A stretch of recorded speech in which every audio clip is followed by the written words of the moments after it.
그리스도인은 그리스도를 믿는 사람이요 그리스도께 속한 사람입니다. 그리고 그리스도를 자랑하는 사람입니다. 그런데 그리스도인이라고 해서 다 같은 것은 아닙니다. 어떤 사람은 그리스도인이라고 하면서 실제로는 그리스도를 자랑하지 않고 자기 의를 내세우는 사람이 있습니다.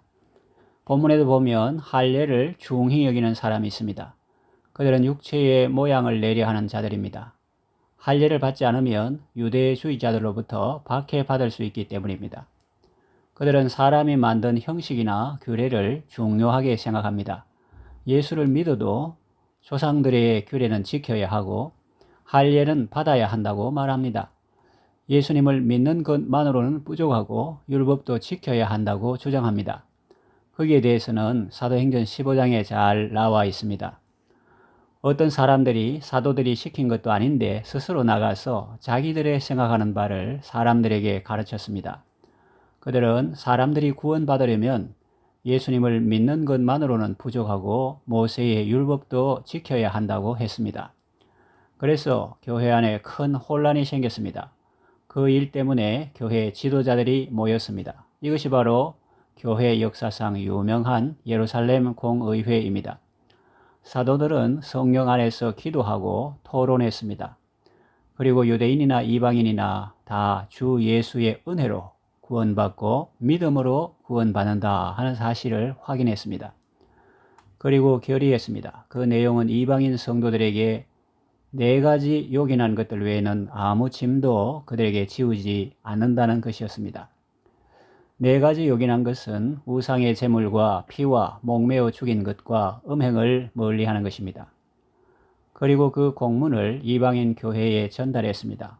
이방인 교회 성도들은 그 공문을 보고 기뻐했습니다. 갈라디아서는 소로마서라는 별칭이 있습니다. 로마서에는 율법의 의로는 구원받을 인생이 하나도 없고 오직 하나님의 의로 구원받을 수 있음을 말씀하고 있습니다. 오직 예수 그리스도를 믿는 믿음으로 구원받는 것을 말씀합니다.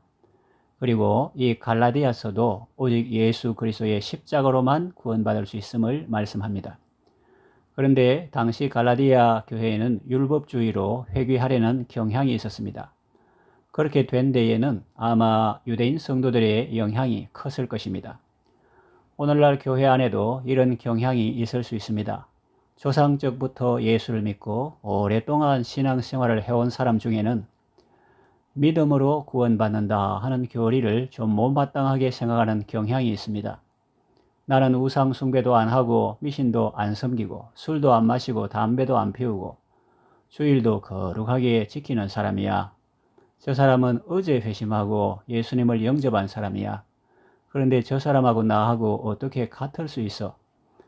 오직 믿음으로 구원받는다는 말은 들어봤지만은 그래도 그렇지 사람이 예수 믿는 것만으로는 부족하고 하나님의 법을 잘 지켜야지, 행동을 바르게 해야지, 선을 행해야지, 믿음이 뭐 허공에 붕 떠 있는 건가? 뭔가 실체가 있어야지 라고 생각할 수 있습니다.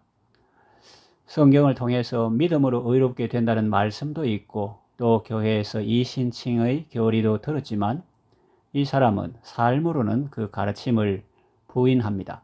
성경 내용이 기록될 당시의 표현으로 하면 율법도 지켜야 하고 할례도 받아야 한다는 것입니다. 요즘 표현으로 하면 예배 생활도 잘하고 헌금 생활도 잘하고 섬기는 생활도 잘 해야 한다는 것입니다. 귀가 솔깃해지는 말입니다. 이 주장은 사람 속에 있는 공로의식과 잘 맞아떨어집니다. 이걸 활용해서 돈벌이 하려는 사람이 있습니다. 예를 들면 구약 성경에 나오는 게하시라는 인물이죠. 그의 스승인 엘리사는 하나님의 은혜로 나병이 나은 나아만 장군에게 구원은 인간이 갚을 수 없는 하나님의 전적인 은혜라는 사실을 일깨워 주었습니다. 아마 그런 의미에서 그가 주는 선물을 거절했던 것 같습니다. 그러나 엘리사의 사환인 게하시는 스승을 참 어리석은 사람이라고 생각했습니다. 그래서 남몰래 자기 혼자 나아만에게 갔습니다. 그리고 마치 엘리사가 자기를 시켜서 온 것처럼 속이고 나아만에게 재물을 받아왔습니다. 그리고 그것을 자기 장막에 숨겼습니다. 나아만은 게하시가 요구하는 것을 주면서 아마 하나님의 은혜를 자기가 갚았다고 생각했을지도 모르죠. 어쩌면 받으러 온 게하시를 고맙게 생각했을지도 모릅니다. 그러면 그렇지, 받아야지. 게하시는 자신의 욕심 때문에 스승의 가르침을 헛되게 했습니다. 나만의 마음은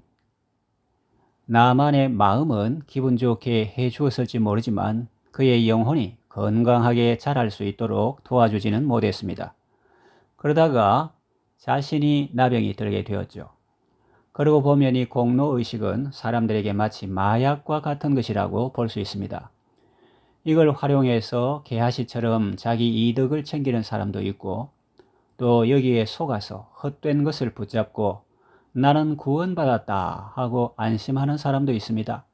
헌금을 많이 하고 봉사를 많이 하고 구제를 많이 하는 것은 좋은 일이지만 그것 때문에 구원받는 것은 아닌데, 그런 자기 이력들을 꼭 붙잡고 그걸 의지하고 그걸 믿고 안심하고 그걸 내세우고 자랑한다면 그 얼마나 안타까운 일이겠습니까?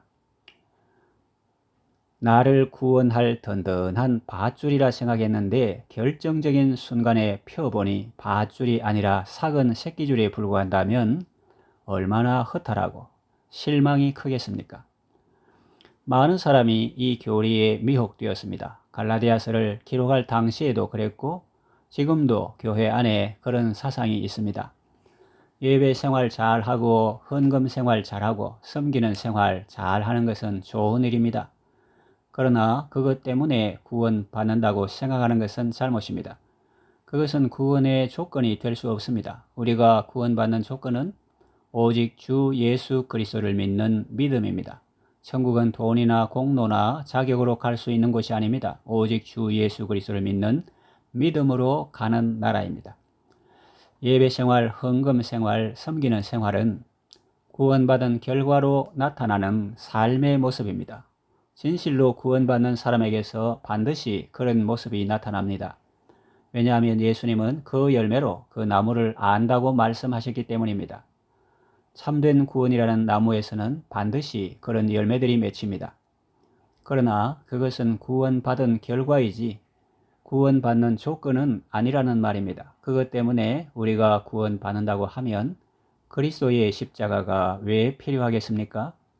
돈 많은 사람이나 공로 많은 사람은 천국 가고 가난한 사람, 병든 사람은 아무리 예수를 믿어도 천국에 가지 못한다면 그것이 진정한 천국이겠습니까? 그런 곳이 진정한 교회겠습니까? 교회는 돈 있는 사람이 대접받고 권세 있는 사람이 대접받는 곳이 아닙니다. 그렇다고 돈 있는 사람이 멸시받고 권세 있는 사람이 천대받는 그런 곳도 아닙니다. 예수 그리스도를 믿는 사람은 누구나 대접받고 존중받는 곳입니다. 세상에서는 돈이나 권세가 존중받고 영향력을 발휘하지만 교회에서는 믿음과 소망과 사랑이 존중받고 영향력을 발휘하는 곳입니다. 그것이 하나님의 가치요, 또 하나님 나라의 가치요, 교회가 추구하는 가치입니다.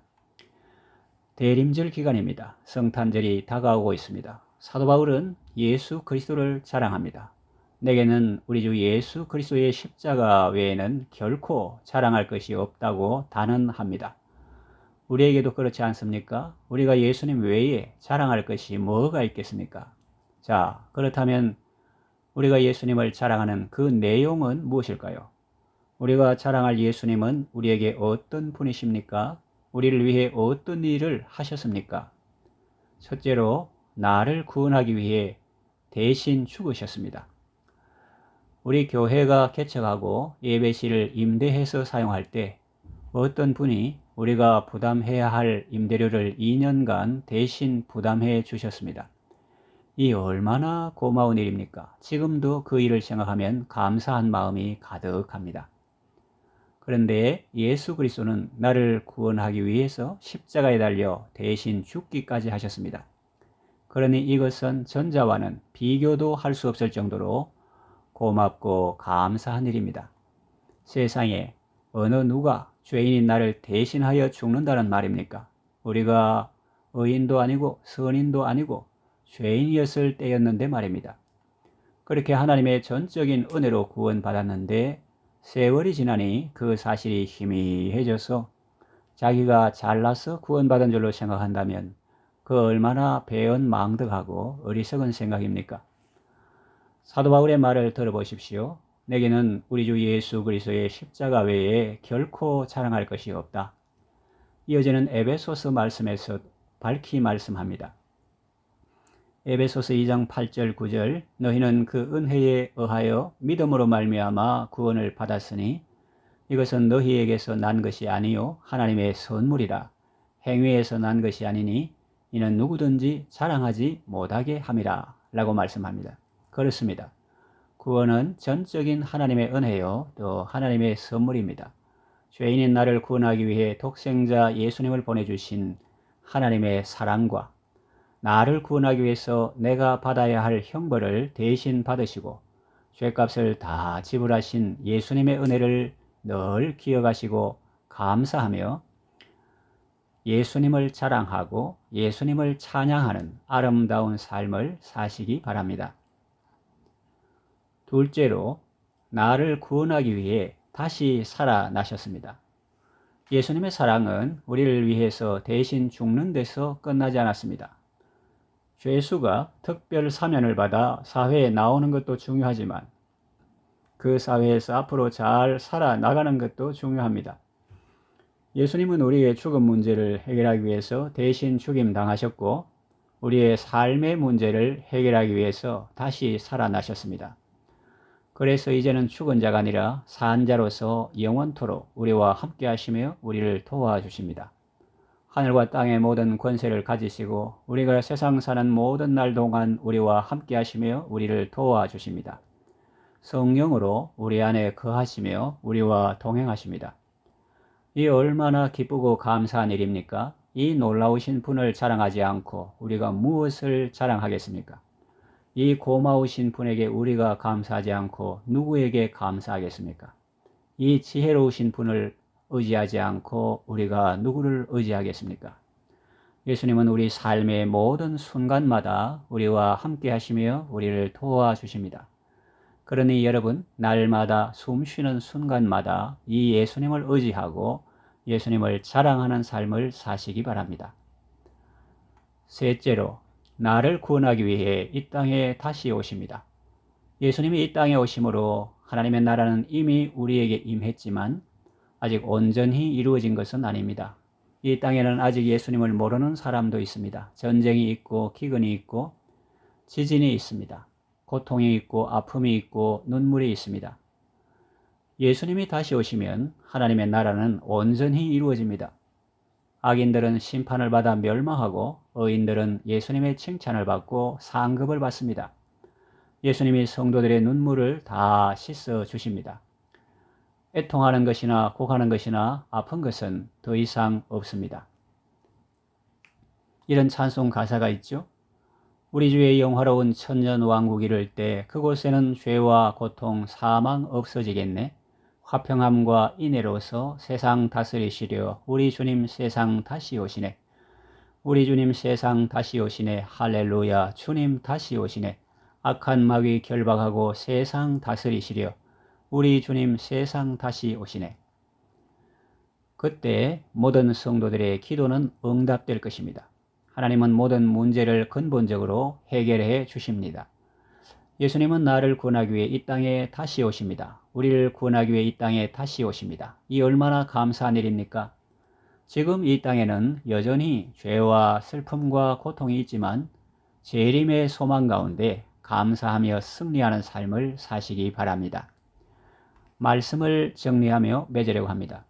성도의 평생 자랑은 예수님의 십자가입니다. 예수님은 우리를 구원하기 위해 대신 죽임 당하시고 다시 살아나셨습니다. 하늘에 오르사 전능하신 하나님 우편에 앉아 계시며 성령으로 우리 가운데 내재하시며 세상 끝날까지 우리와 항상 함께 하십니다. 그리고 최종적으로 우리를 구원하시기 위해서 이 땅에 다시 오십니다. 영광의 그날을 바라보며 오늘도 예수님 안에서 감사하며 승리하는 삶을 사시기 바랍니다.